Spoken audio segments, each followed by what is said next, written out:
Hello again, everyone, and welcome to another edition of Focus Vandalia. My name is Rich Hopkins. I'm the communications manager for the city. And on today's program, we are going to get you ready for the very exciting holiday season. We're going to check in with our Senior Citizen Center, let you know what's going on there as we roll into the holiday months.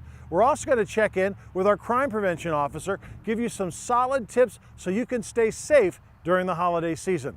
But our first stop today is here at the intersection of National and Dogleg Road. And as you can see behind me, this road is getting considerably widened as a major project nears completion. Construction is moving fast at the site of a new facility for Spectrum Brands car care products. Now, while the building sits on City of Dayton property, improvements to the surrounding area are having a positive impact on Vandalia roadways. As part of that project, there were improvements that needed to be made to US 40, to Dogleg Road, and the addition of Concord Drive at the intersection of US 40.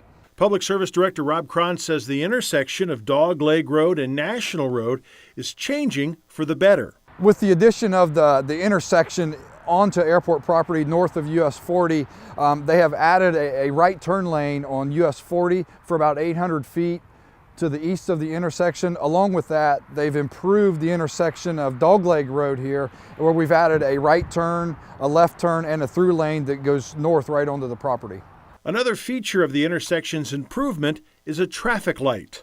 One of the main improvements of this is if you're coming north on Dogleg Road, wanting to turn left onto US 40 and head west, you'll now have a signal there that will get you out onto the highway without sitting here waiting for a long period of time on the traffic. You can see the new signal is installed behind us. It's going to become active sometime in mid-December when you'll see it be completed, and then you'll see it turned on to the stop and go activation. Cron says that quite possibly the best thing about this project is who is ultimately picking up the bill. One thing to note about the project, while the improvements are being made to the city streets such as Dogleg and US 40, the city is not paying for any of the project. This is all part of the development onto the airport property and managed and funded by the Montgomery County Transportation Improvement District. A little further down US 40 from the Spectrum site is the parcel of land that used to house Morton Middle School. Assistant City Manager Greg Shackelford says that a buyer is very nearly ready to pull the trigger on a purchase of that site.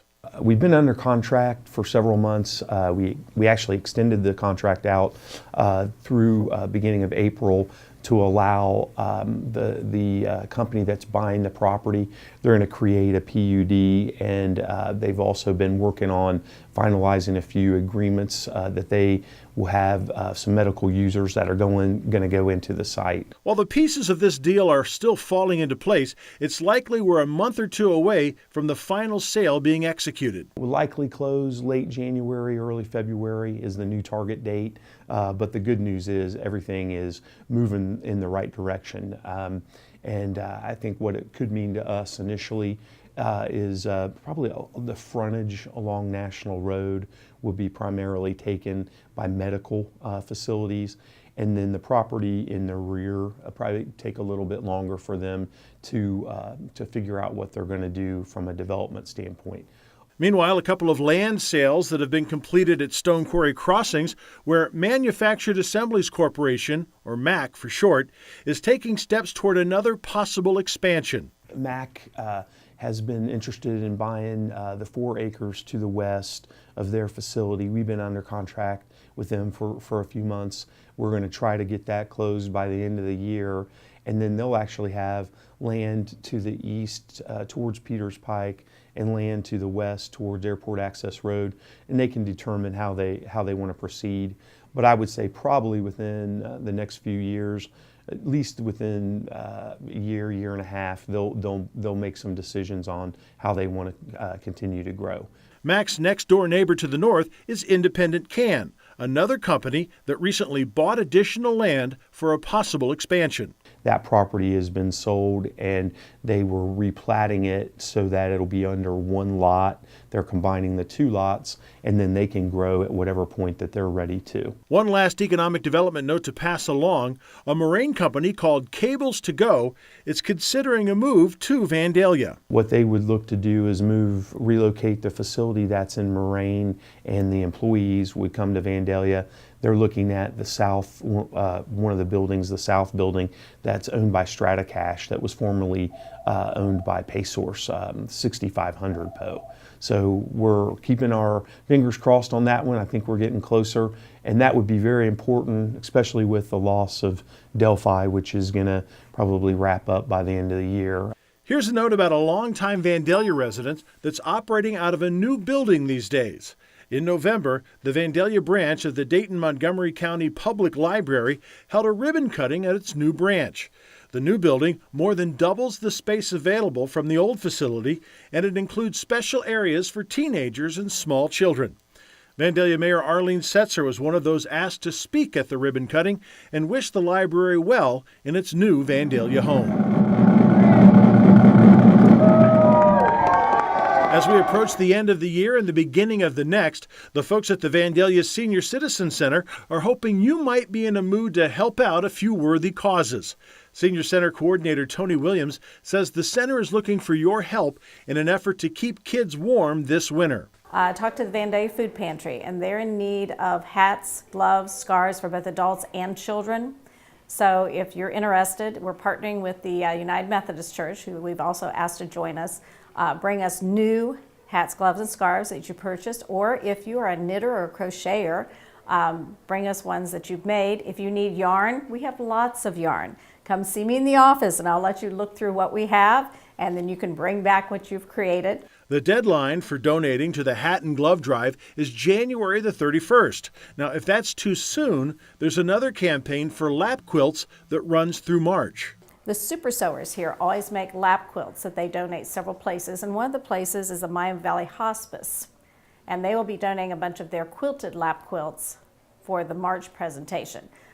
If you would like to crochet or knit lap quilts or even larger blankets, bring those in by March 1st. And again, we have yarn, so if you need yarn, come see me, and you can choose from our yarn collection to donate to that. If sewing is not your thing, you might be able to clean out your garage or basement and help out the center at the same time. The crafty bloomers, they can always use greenery. They would like some unusual containers, not just glass vases, but things made out of metal or wood or other types of containers to make some unique displays.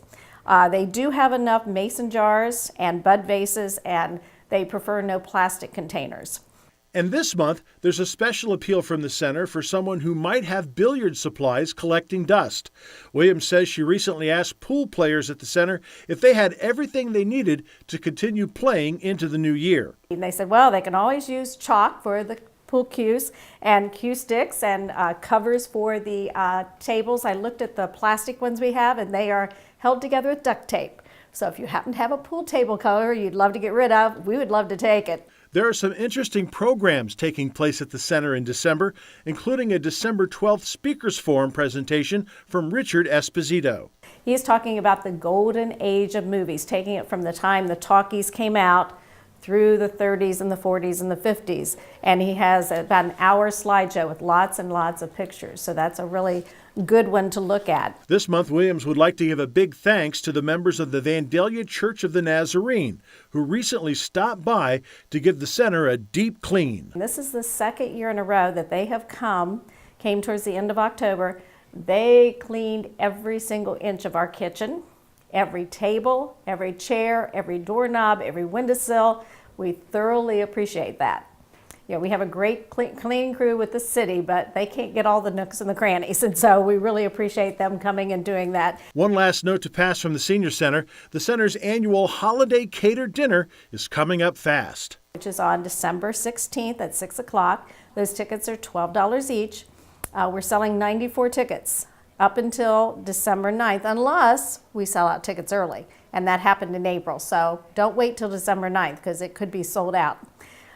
Speaking of the holiday season, Vandalia's crime prevention officer has some great tips to pass along to help you make it through to the new year safe and sound.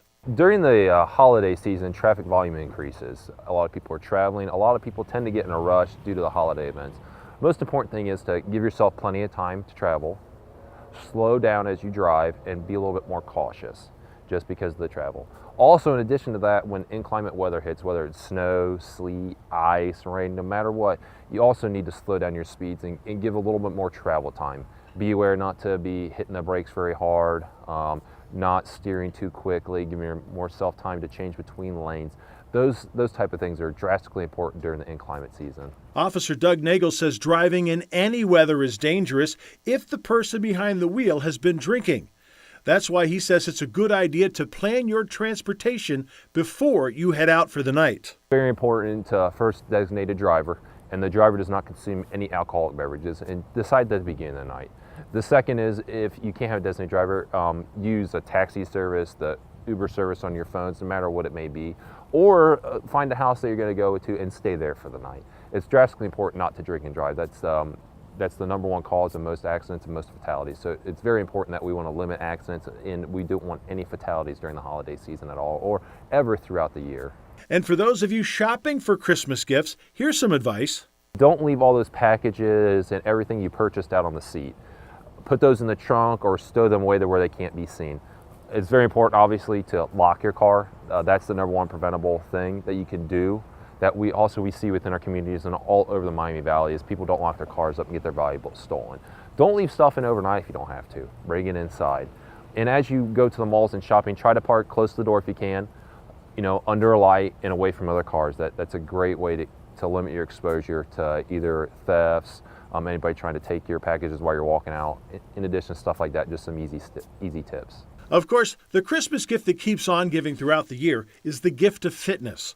Vandalia Recreation Center Facility Manager Elaine Whitman says now is the best time to buy Rec Center gift certificates because your dollar goes further. Once again, the Vandalia Recreation Center will be offering their holiday gift card special.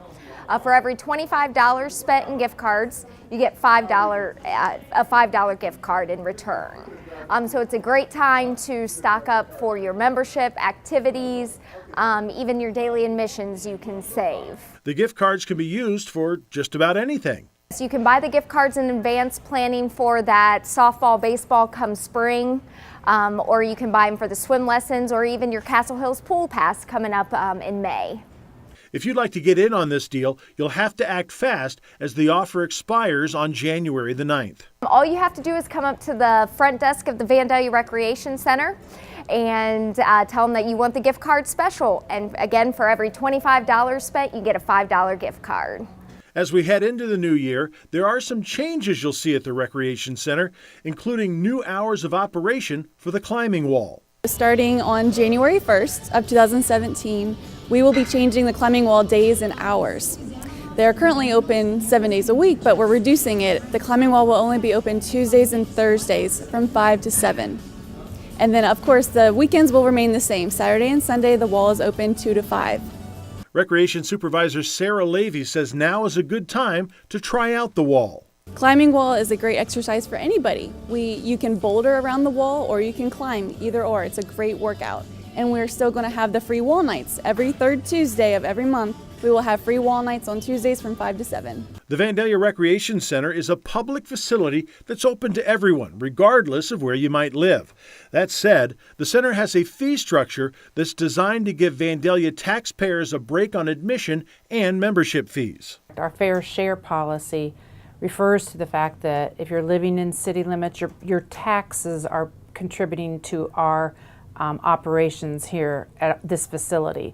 If you work in the city limits, your income tax that's collected into the city of Vandalia, it's also funding part of our facility in this location. And that's the fair share policy of it. You're paying those whether you choose to or not, because we all pay taxes, but you might not, if you're not in city limits as an employee or a resident, then you're paying to a different tax base, and that's where we come up with that you're non-resident because you're not contributing to the center's funding.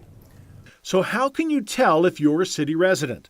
Administrative Coordinator Sharon Hanby says the best way is to check a city map and see if your home is within the city limits. That's a far more reliable method than just looking at your zip code. If you have a zip code 45377, for instance, that doesn't necessarily mean, and even if your mailing address says Vandalia, you could not be in city limits. And on the other hand, you can have, like we have a Dayton 45414 zip code, and there are several residences and businesses that are located in the city limits. It all boils down to the district that's mapped out through Montgomery County for residency and city property limits.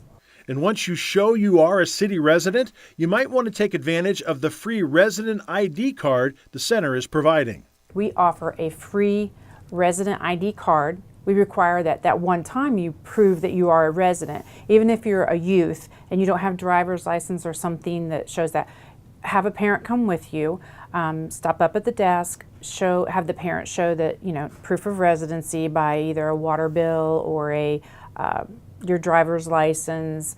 There's several different documents that we will accept as proof of residency, and we will take your photo and print you a nice card that says you're a resident of Vandalia, and then that gives you the pricing for residents. It also gives you other access to areas that are basis schedules that are for residents and members versus non-residents.